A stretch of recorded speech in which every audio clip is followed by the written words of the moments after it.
Hi everyone, welcome to this week's episode of Forbes Flash. Thanks for joining us. 38-year-old Colin Huang is now a billionaire, thanks to the IPO of his e-commerce firm Pinduoduo. The company debuted on NASDAQ last week, valued at $29.6 billion.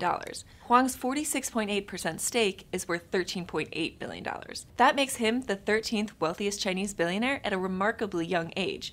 Pinduoduo is Huang's fourth startup and is what he calls a combination of Costco and Disneyland, where value for money meets fun. Have you checked your 2018 federal income tax withholding? According to a new report from the Government Accountability Office, millions more taxpayers than usual won't get tax refunds next April. Because of a new tax law passed last December, they'll have a tax bill instead. 21% of taxpayers, which is about 30 million people, are predicted to have underwithheld, meaning they'll have a balance due after filing taxes. Ghanaian entrepreneur Salma Okonkwo has been working for more than a decade to build up a multi-million-dollar oil and gas outfit called UBI Group.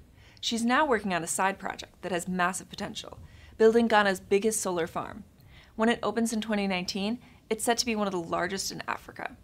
The project will cost about $100 million to create 100 megawatts of solar power by early next year, and the plan is to add another 100 megawatts by the end of 2020.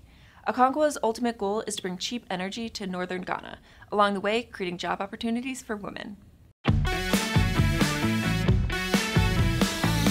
Here's a few stories you might have missed this past week.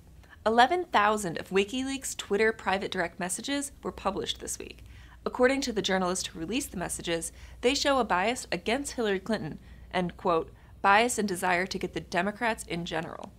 In case you're interested in sifting through the thousands of messages, you'll also find brief mention of the Russian campaign to influence the 2016 election, but without any obvious signs of collaboration by WikiLeaks. You'd probably guess that tech hubs San Francisco and Seoul are embracing crypto, but other cities around the world are in fact leading the charge. Prague happens to be home to the most Bitcoin-accepting vendors in the world.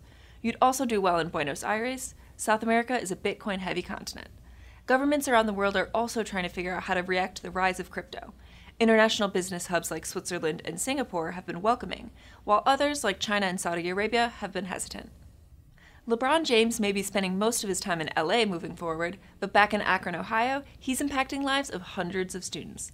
The I Promise School opened this week and builds on years of work the James Foundation has done for underperforming students in Akron. Education has been a focus for James, who sees it as a way to alter the direction of life for children. The 3rd and 4th graders at I Promise will be in school from 9 a.m. to 5 p.m., eat breakfast with their teachers, and participate in supportive circles, which aim to help them unwind and refocus on learning. By 2022, the school will be filled with 1,000 1st through 8th graders. Maxim Lebowski landed on the Forbes 30 Under 30 list in 2016. Just a few years later, the co-founder and CFO of Formlabs is in rare company as a List alum who created a unicorn. His 3D printing company passed the $1 billion valuation mark this week, with a new round of venture capital funding from New Enterprise Associates. The company's success is based on its 3D printer's ability to create detailed, complex products at a lower cost than competitors. Formlabs has sold more than 35,000 printers over the past 6 years.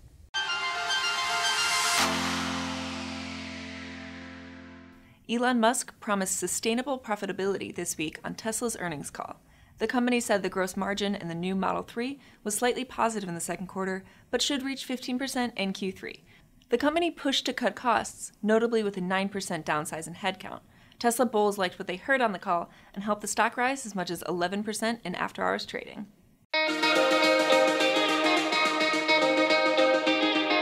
You can make a living making electronic music. Just ask the acts who landed on our list of the world's highest paid DJs of 2018.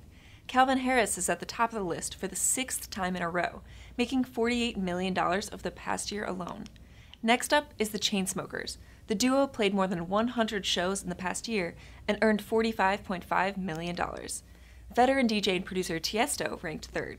They're joined on the list by other recognizable names like David Guetta and Steve Aoki.